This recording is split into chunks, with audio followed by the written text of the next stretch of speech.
Jeremias. Hanapin ninyo ang poon, kayong mapagpakumbaba, kayong gumaganap ng kanyang kautusan.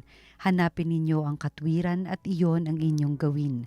Baka sakaling kayo'y patawarin at iligtas sa araw ng kanyang puot. At ang iiwan ko roon ay mga taong mapagpakumbaba na lalapit sa akin upang pasaklolo. Ang natira sa Israel ay hindi nagagawa ng kasamaan at hindi magsisinungaling ni mandarayaman.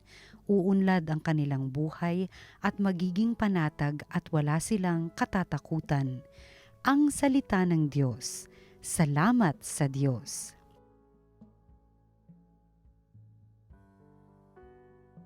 Mga aba ay mapalad, Diyos ang hari nilang lahat. Ang maaasahang lagi Panginoon, panig sa naaapi, ang Diyos na hukom, may pagkaing handa sa nangagugutom. Mga aba ay mapalad, Diyos ang hari nilang lahat. Pinalaya niya ang mga nabihag, isinasauli paningin ng bulag. Lahat ng inapo ay itinataas, ang mga hinirang niya'y nililingap. Mga aba ay mapalad, Diyos ang hari nilang lahat. Isinasanggalang ang mga dayuhang sa lupain nila'y doon tumatahan. Tumutulong siya sa balot ulila, masamang balangkas pinipigil niya. Mga aba ay mapalad, Diyos ang hari nilang lahat. Walang hanggang hari o Diyos na poon, nabubuhay lagi ang Diyos mo, Sion. Mga aba ay mapalad, Diyos ang hari nilang lahat. Pagbasa mula sa unang sulat ni Apostol San Pablo sa mga taga-Korinto. Mga kapatid, alalahanin ninyo ang inyong katayuan nang kayo'y tawagin ng Diyos. Iilan lamang sa inyo ang sa paningin ng sanlibutan ay marunong, makapangyarihan at maharlika. Subalit pinili ng Diyos ang sa palagay ng sanlibutan ay kahangalan upang hiyain ang marurunong at ang mahihina sa turing ng sanlibutan upang hiyain ang malalakas. Pinili niya ang mga itinuturing na hamak, walang halaga at walang kabuluhan sa sanlibutang ito upang pawalang halaga ang itinuturing na dakila ng sanlibutan. Kaya't walang maaaring magmalaki sa harapan ng Diyos. Sa Kanya mula ang ating pakikipag-isa kay Kristo Jesus na ginawang karunungan natin. Sa pamamagitan niya, tayo'y pinawalang sala ng Diyos, pinapaging banal at iniligtas. Kaya nga, tulad ng nasasabi sa kasulatan, ang Panginoon ang dapat ipagmalaki ng may ibig magmalaki. Ang salita ng Diyos. Salamat sa Diyos. Ang mabuting balita ng Panginoon ayon kay San Mateo. Noong panahong iyon, nang makita ni Jesus ang napakaraming tao, umahon siya sa bundok. Pagkaupo niya'y lumapit ang kanyang mga alagad at sila'y tinuruan niya ng ganito. Mapalad ang mga aba na wala nang inaasahan kundi ang Diyos, sapagkat makakasama sila sa kanyang kaharian. Mapalad ang mga nahahapis, sapagkat aaliwin sila ng Diyos. Mapalad ang mga mapagpakumbaba, sapagkat tatamuhin nila ang ipinangako ng Diyos. Mapalad ang mga nagmimithing makatupad sa kalooban ng Diyos, sapagkat ipagkakaloob sa kanila ang kanilang minimithi. Mapalad ang mga mahabagin, sapagkat kahahabagan sila ng Diyos. Mapalad ang mga may malinis na puso, sapagkat makikita nila ang Diyos. Mapalad ang mga gumagawa ng daan sa ikapagkakasundo, sapagkat sila'y ituturing ng Diyos na mga anak niya. Mapalad ang mga pinag-uusig dahil sa kanilang pagsunod sa kalooban ng Diyos, sapagkat makakasama sila sa kanyang kaharian. Mapalad kayo kapag dahil sa aki, inaalimura kayo ng mga tao, pinag-uusig at pinagwiwikaan ng lahat ng uri ng kasamaan na pawang kasinungalingan. Magdiwang kayo at magalak, sapagkat malaki ang inyong gantimpala sa langit. Ang mabuting balita ng Panginoon. Pinupuri ka namin, Panginoong Hesukristo. Mag-isip kayo ng mga taong kilala. Sino sila? Magbigay nga tayo ng 2 pangalan sa isip lang ninyo. Bakit ba sila kilala? Bakit sila nasa balita o nasa social media? Dahil ba sila ay may posisyon sa politika o sa business o sa simbahan? Dahil ba sila ay mayaman? Dahil ba sila ay maganda o artista or singer or champion sa mga sports?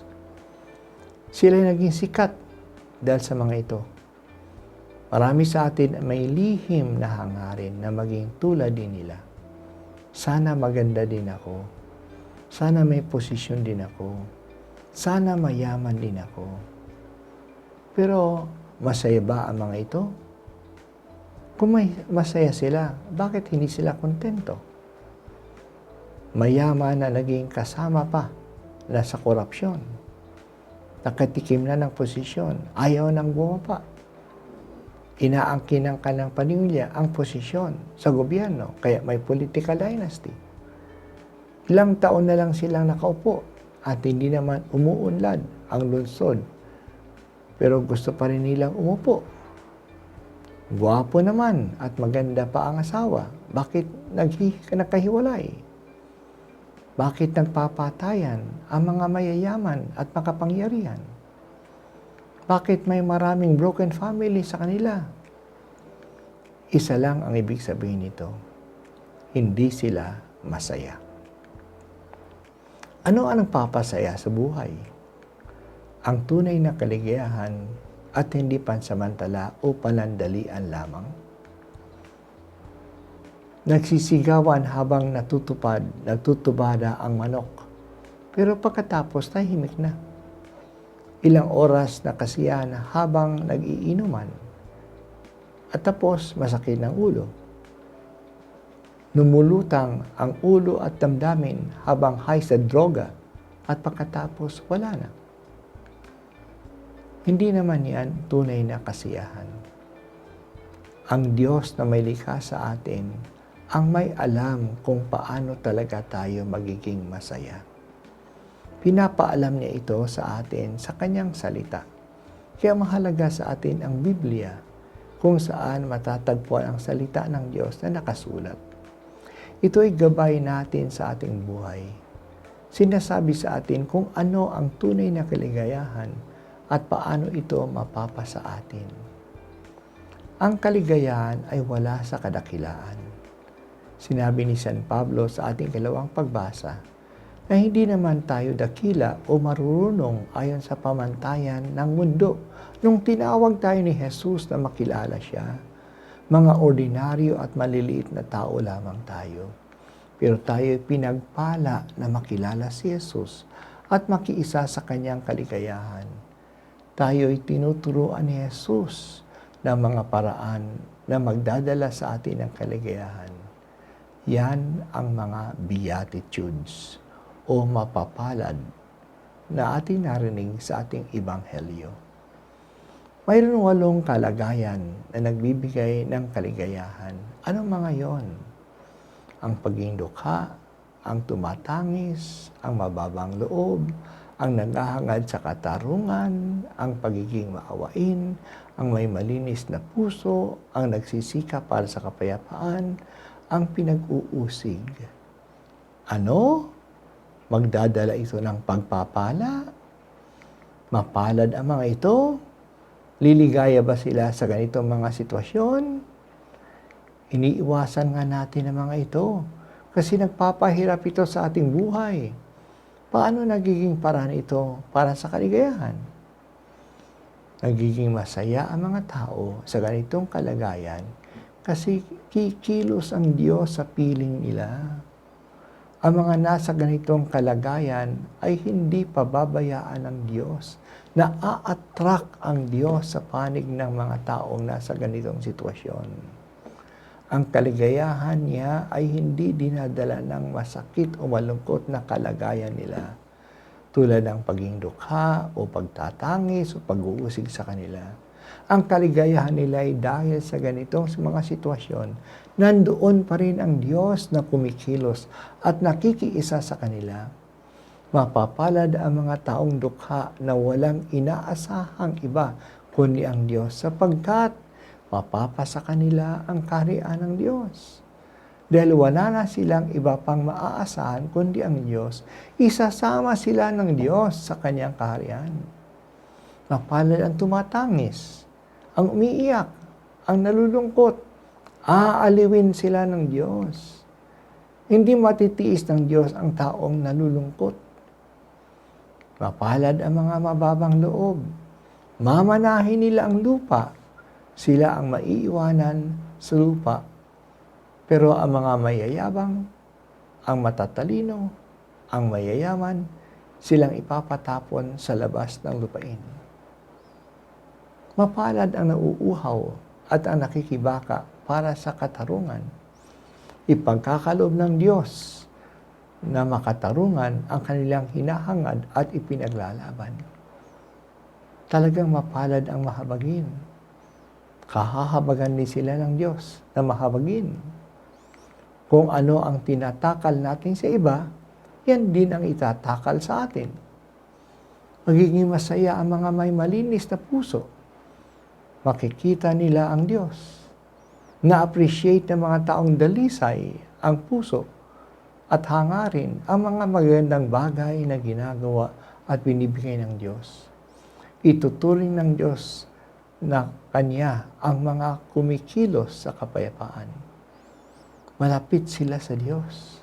Maging mga anak sila ng Diyos na walang ibang hinahangad kundi ang kapayapaan sa mundo. Mahirap matanggap na mapapalad ang mga inuusig, ang mga kinukutya, ang mga iniinsulto, alang-alang kay Jesus. Pero talaga sila'y hindi pababayaan ni Jesus. Sa kanilang tinitiis sa sitwasyon, nagbibigay sila ng pagpapatotoo na mahal sila ni Jesus, na mahalaga sila, mahalaga siya sa kanila, na mas mahalaga pa si Jesus kaysa kanilang buhay mismo. Talagang ituturing silang dakila sa kaharian ng langit. Sa mga Beatitudes na ito, pinapakita sa atin ni Jesus na ang mga kalagayan na madalas iniiwasan natin ay siya pang nagdadala sa atin ng kaligayahan. Kasi ang mga kalagayang ito ay nagdadala sa Diyos sa ating panig. Hindi absent ang Diyos sa mga dukha, sa mga tumatangis, sa mga mawain, sa mga inuusig, sa mga taong dalisay ang puso, sa mga nagpapahalaga sa katarungan at kapayapaan.